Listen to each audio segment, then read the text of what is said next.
Hey, deserving listeners, 90-Day Fiancé, let's watch. My name is Dr. Kirk Honda. I'm a therapist and a professor.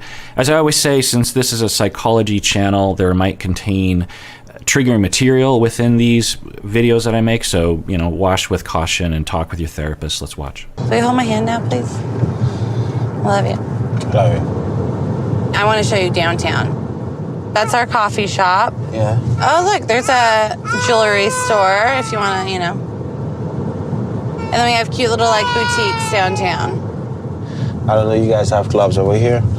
We don't have, a club in... Okay, so they're driving through Salina. They just passed by, I believe, because Salina has this little main street with the main businesses, and I believe that's where my grandfather actually started his contracting business. He was a contractor. He would build post offices and fire stations and that kind of stuff. And eventually they moved to Spokane, and then he was a builder in Spokane. But he started in poverty in Salina. We actually went to the location of the shack that he grew up in. It's no longer there. There's just a plot of bumpy land. It's right on the train tracks. The train tracks are just, just a little bit away from where that shack was. And I believe right there, in fact, I am 100% sure that hospital that you can see on the right there is where my mom was. No. Yes, my mom was born there. And it looked different back then. It was smaller. They've added on, but my mom was born right there. I have a picture of my mom that I'll show right here of her hugging that wall. I think I've said this before, but I looked into a lot of genealogy stuff and found that there's a lot of history with my family in Salina. Anyway, now I will say that prior to this moment, they were fighting about putting a diaper on, about driving the car.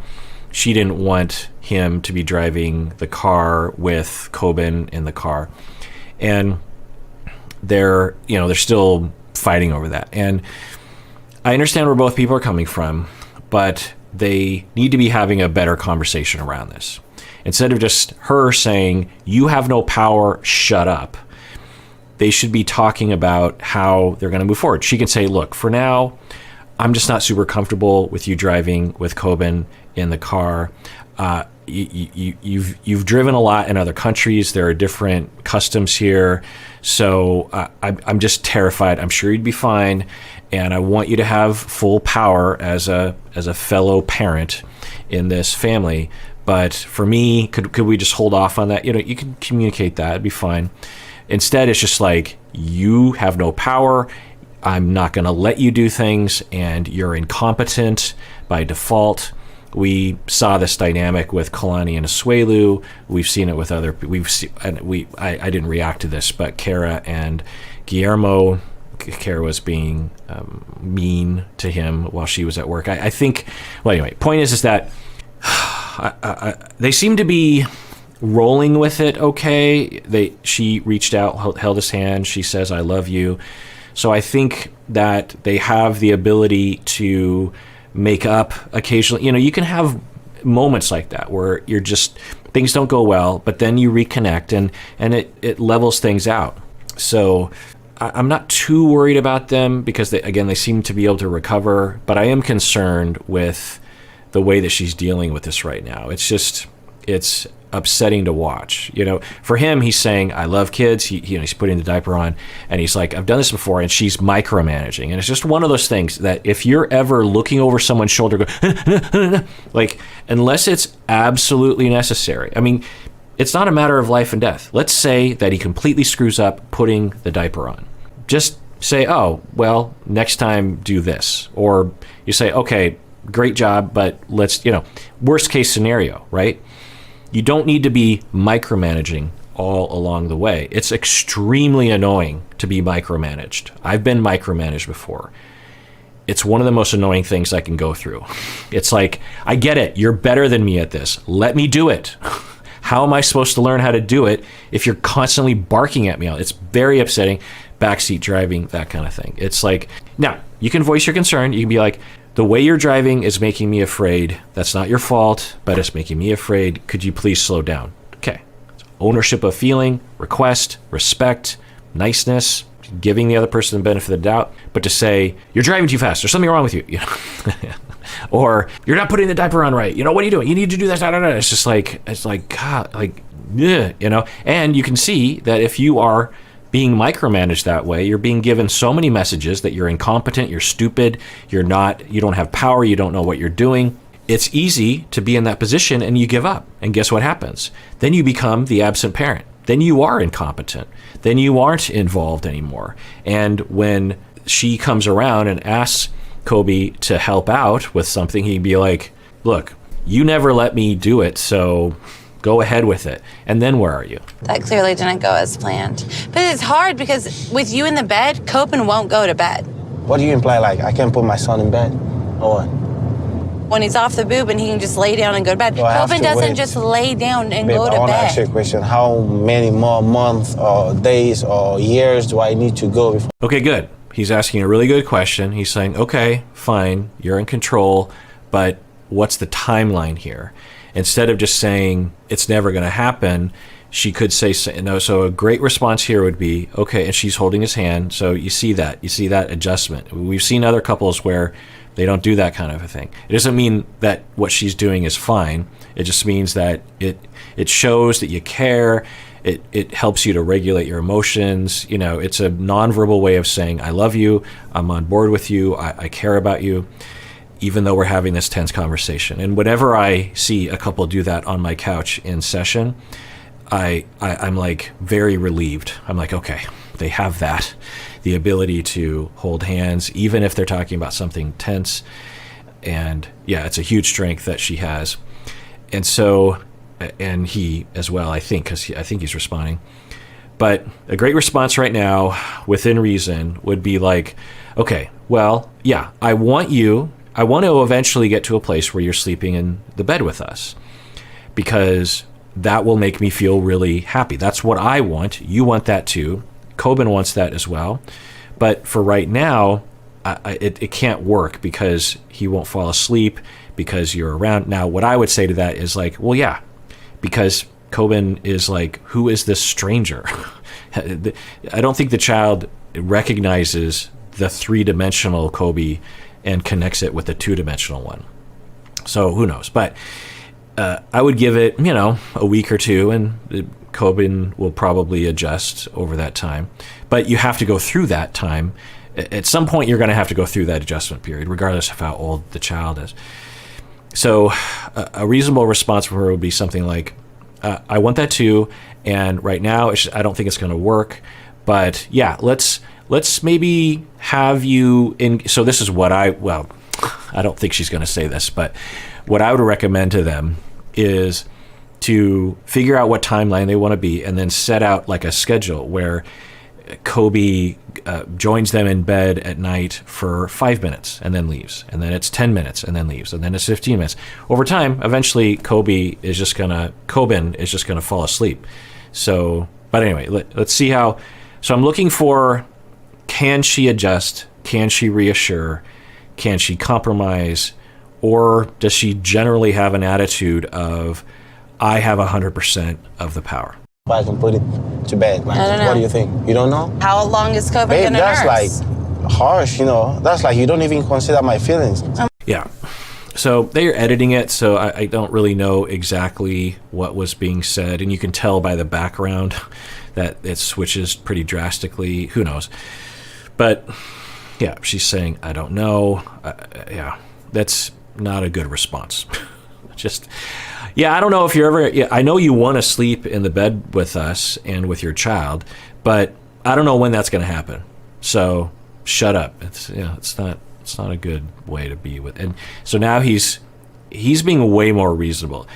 He's been unreasonable in the past, in my opinion, but he's being a lot more reasonable now, which could carry the situation. And it's not good for our relationships, okay? All right? Mm-hmm. Besides knowing that Kobe and I still have chemistry, the most important thing to me is knowing that we're able to get along. In China, Kobe and I definitely were on the same page. We didn't really fight a lot. I'm sure y'all are thinking the same thing I am. It's like, well, yeah, you're, I think, on vacation and having a fling overseas with a lot of clubs and partying and whatnot. So yeah, you didn't have a lot of conflict. Now it's a lot different. And it just, I think there's a lot of rhetoric around this, and I'll agree with it to some extent that she's naive and she doesn't think about the consequences of her actions, and she is, I don't know, not very thoughtful or something. I don't want to go that far, but it's, that's certainly a piece of evidence. But maybe trial by fire, she figures out, oh, I have to adjust because now this is my life. And now that he's in America and we have a child, there's a lot more bickering. There's a lot more arguing. It's been so exhausting. So I don't know, maybe Kobe and I are both just fooling ourselves trying to make this relationship work. I know you're smart, but you're not as smart as you think. Okay, Kobe. Yeah, so just that style of communicating, similar to Kalani Asuelu, similar to Kara and Guillermo, similar to other relationships where you see one person talking down to the other person. I guess you could say Corey and Evelyn to some extent, but not in this way. Maybe a little bit, but so he's like, instead of saying, it hurts my feelings that you're just kind of discounting what I want. I feel like you're not really trying to accommodate. It's just like your way or the highway. It's like, I don't know, I feel like you don't even care, something like that. But he's like, you're not as smart as you think you are. I think it's because he feels belittled and as if she thinks that he's an idiot, which would be a fair conclusion given the way she talks to him. And then she says, okay, a sarcasm sort of response. And there's been a bit of that already. And yeah, that's worrisome. Here's the thing. I've been in Coben's life since the day he was conceived. I pushed him out of me. I know exactly how I want to raise him. Kobe needs to respect that, follow it. And once he proves to me that he can, I will let him chime in a little bit more. Yikes. I'm not sure what she means by that precisely, but it sounds like she's saying, I have 100% control now, which is fine, I think, given that he doesn't know Coben. They don't know if Kobe is good with children or not. So it's okay, 100%, but eventually getting to 50%, right? But from the sound of it, she's saying, I will have 100% now, and I will have 95% in the future. And yeah, if the two of them agree on that and they want that, it's fine. It's clearly not what he wants. It's not fair. Most people would say that. And I don't think that's what she wants. I don't think in 5-10 years that she is going to want to have 100 or 95% responsibility for the child. And if they have more children, she doesn't want him to do anything. And again, that's not fair because he wants to do a lot. He wants to be 50-50, or I don't know what percentage, but a lot more than 5%. So, yeah. Now, I get the instinct. And, I don't know if I showed this, but he was going to feed Coben some nut, and maybe it is a choke hazard, sure. So you have that conversation, and maybe Kobe is claiming he knows more about this age of children than he does. Or at the very least, you're skeptical. You're just like, well, let's wait and see and make sure that we can all be on the same page and trust each other and da-da-da. Okay. But I don't think she wants that.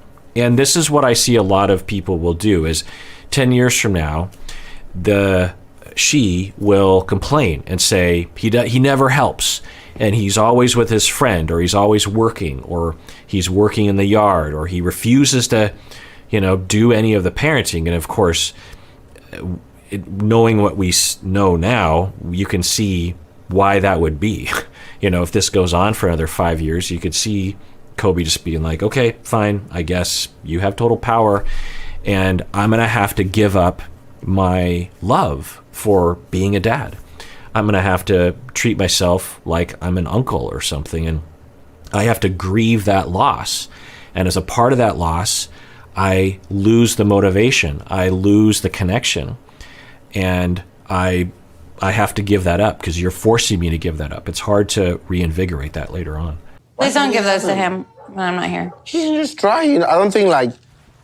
Go grind it up. He can't eat it just like that. A single out of it cannot kill my baby boy, man. Now, for him to just act cavalier about feeding the child is, I think, not a good move for him. It doesn't instill confidence with both Emily and with Emily's mom. But on the other hand, I think this is a cultural thing, that for Kobe, children will have these nuts. He's trying to share his culture, and so that should also be considered. It doesn't mean you do it, but it means you talk about it.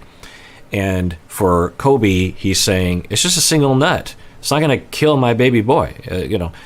What's wrong with you? Instead of saying, okay, I get it. You know what? I don't know young children very much, and maybe it is a choking hazard. I don't know. I was just trying to share part of my culture with my son because I want to connect. And he was just talking about how his mom died about 8 years ago, and he, is sad that his mom couldn't be there to meet his son. So he's trying to share maybe even a part of his mom with his son. And, he could communicate that a little bit more effectively. And it doesn't mean maybe there's another, you go, oh, okay, well, is there another way I can connect with my son, with my culture, other than challenging this fear of choking hazards? Look how small those are. Look, seriously, look at that. This is my son. I don't want to hurt him. If I'm doing this, it's because I was just like, trying to make him taste something from Africa. It's not like I meant anything bad. And the more I look at those nuts, at least it's not customary to, at least in my culture, to feed children of that age something like that. Now, maybe in Cameroon it is, or maybe Kobe just doesn't know the exact age cutoff. Like he knows that kids have these nuts, or we eat these nuts in his culture, and he doesn't know that parents in his culture actually won't give a child of that age this sort of thing, for sure. Yeah. The mom, Emily's right. I think, in my opinion, I'd be like, well, let's steer clear of something like that. But there's a way that they could be talking about this that wasn't so rigid. All right, well, if you didn't know already, we have merch, and I'm also on Cameo. So if you want to do either of those things, that's fine. If you don't, that's also fine. There should be a link below for both of those. The merch, the shirts, and the other things. Stacy, my wife, is always coming up with new ideas for that. And if you ever have a suggestion for a shirt, a lot of our shirts have been suggested by the listeners. And I'm also on Cameo. It's a nice way to, wish people happy birthday, happy anniversary, that kind of thing. If you ever get a Cameo, try to include a question in there. If you just say, like, tell them happy birthday, then I'm like, happy birthday, end of Cameo. Because I just have a name and happy. It's like, so give me something. Give me some detail about them, or ask a question, or I don't know, give a prompt, So, because I feel bad if all I say is happy birthday. But anyway, up to you. And everyone out there, please take care of yourself, because you deserve it. You really, really do.